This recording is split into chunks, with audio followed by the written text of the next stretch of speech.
But without getting overly deep, I just wanted to say a warning. Be careful. Be careful with the earrings and the jewelry that you're buying. You're buying jewelry where the earrings are like this or the earrings are like this. And you have to understand that that's actually a symbol that means that there is no God. And we're wearing, the eye jewelry. We're wearing, henna, and we're doing yoga, and we don't understand the root behind it. Yoga comes from Hinduism, and the purpose is to open up yourself and align yourself with their God, and to prepare your body to be open. And for those of us who are not even on point with God, you're just opening yourself up to spirits, and you have to be careful. And I would challenge believers today to get deep.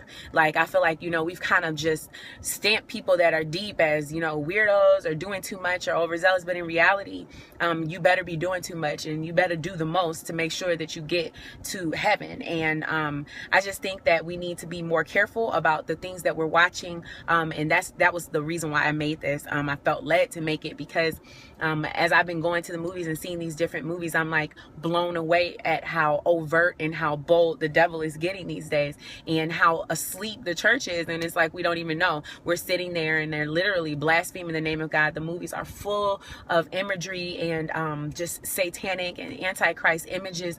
The characters that they're using are using gifts and things that are mentioned in the Word of God and flipping it and twisting it for the devil, because that is what he does. He is a deceiver. And we have to understand that the life that we're living is one that is a constant battle between light and dark. It's a constant battle between spirit. Like the Bible says, we don't wrestle against flesh and blood, but against principalities and powers. And so my point in quoting that is just to say that the people who are writing these films, the people who control the media that we're consuming, are working for the devil, whether you believe it or not. And you shouldn't call yourself a Christian when you're not willing to believe in the spiritual things. And not only, is that something that can jeopardize your salvation, but it's also something that will cause you to never be who you're supposed to be in God, until you can really truly come to a conclusion that everything that you're dealing with in life, 9 times out of 10, it's a spiritual battle, and that it's that real. And I just wanted to talk about just idols. And I feel like, as I watch things and as I'm scrolling through my feed, I just see how we idolize people. We worshiping celebrities. I remember when I was really late to the social media game, y'all. Like, I just got on everything last year, literally last year. I just got on something, and I wasn't even active until this year. So I was just learning about Instagram and stuff, and it tripped me out when I saw that it was called follow when you clicked on it. I'm just like, the devil is so bold. He uses these words. I remember the first time I heard the Beyonce song, and it's just bow down or something like that, and I'm just like, are people dancing to this? First of all, you're encouraging other people to have a narcissistic, self-centered attitude where we believe that we're above others, and then you're encouraging people who want to elevate to bow to elevate. And if that ain't a trick of the enemy, if that is not the oldest trick in the book, he told Jesus after his 40 days of fasting, bow to me and you can have everything.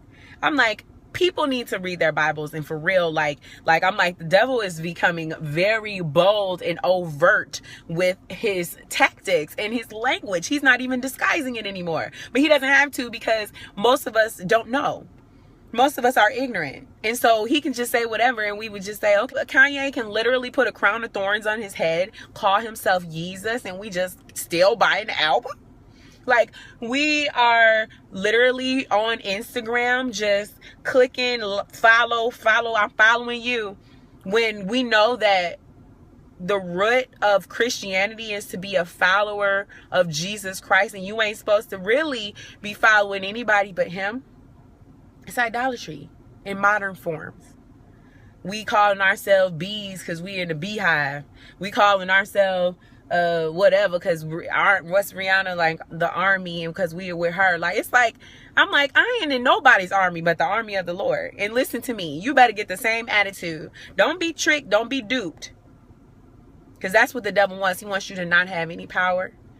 because he wants the power over your life. We worship people, like the Bible says. We worship the man more than the creator, and we get into that even within the church. We worshiping ministers, we worshiping pastors, we're flocking to conferences, but we don't pray, we don't seek God personally at home, we don't do any of those things. We just want to go to church, and we want to be doing this and that, and we want to dance, and we want to do this and that, but we have like zero relationship with God. And then we wonder why there's no healing and there's no miracles, and why God isn't moving the way he used to, and why do we leave conferences and we're unfulfilled, and it's when we leaving the same. But it's that carnality, is that we're living a carnal lifestyle, and we are engaging in idolatry. If you've read through the Old Testament, you know that it was the prophet Ezekiel who God showed him the elders were the ones that were also engaging in idolatry.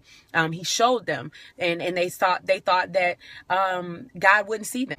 Another form of idolatry that's oftentimes overlooked is education. And with education, you just have to be so careful, because in your classes, you're being taught 9 times out of 10, especially in science classes, but even with me in my literature classes, we're being taught that there is another way besides God, and they try to mask it. Like, I'm not saying that what you're saying is not true, but let me show you another way. And I feel like that's the way that the serpent was with Eve and Adam in the garden. It was very subtle. Like, it's not going to be 666, like, worship me, bow before me. But what it's going to do is going to begin to make you have doubt, and make you have questions, and make you begin to decrease. You have to be so careful with idolatry in what we are putting before God. We study all day, but we don't have time to read our Bible. We are getting degrees on top of degrees and creating all this debt with student loans, but at the same time, like, we won't tithe, we won't pay offering, and we won't give. We don't have time left to give to God. And what would happen to you if he was to come back today? I mean, it's like, what do you say? What does your degree matter then?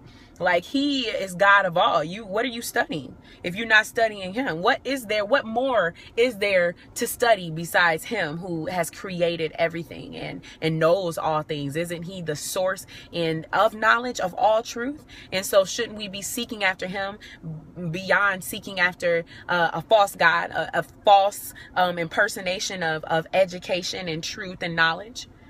A man-written books and men's thoughts and teachers that know nothing in comparison to God himself. And so you just have to be really careful.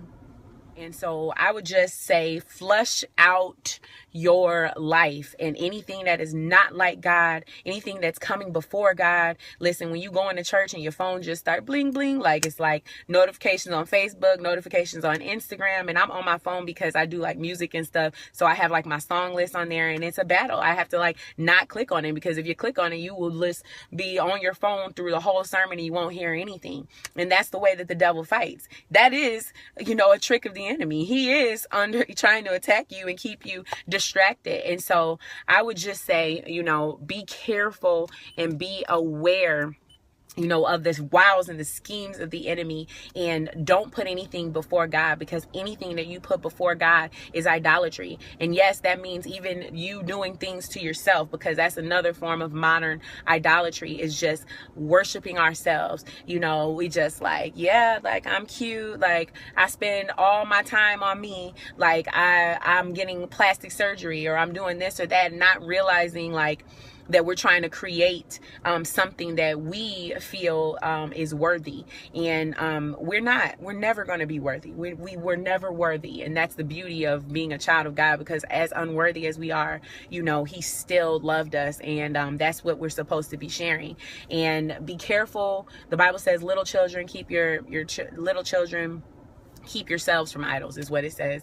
And that's important, because it shows us that children are extremely susceptible to idolatry, with their posters on the walls, with the outfits that they put on, with the shows that they obsess over, with the things that are before them, it's like, if God is not before them, then he will not be their God, is what I'm saying. And whatever is before them will be their God. And as believers, it's important that we begin to think deeper and accept these truths so that we can make it to heaven. And so idolatry is very real. It's very, very, very rampant in this day. And I could just go on and on about all the different forms of idolatry, but I would just say a general, be careful of anything that you put before God, because he is a jealous God, and he has never, ever been merciful towards anyone who worship anyone besides him. So be careful what you bow to. Only bow to him, and make sure you're bowing to him on a daily basis. God bless you, and have a wonderful day.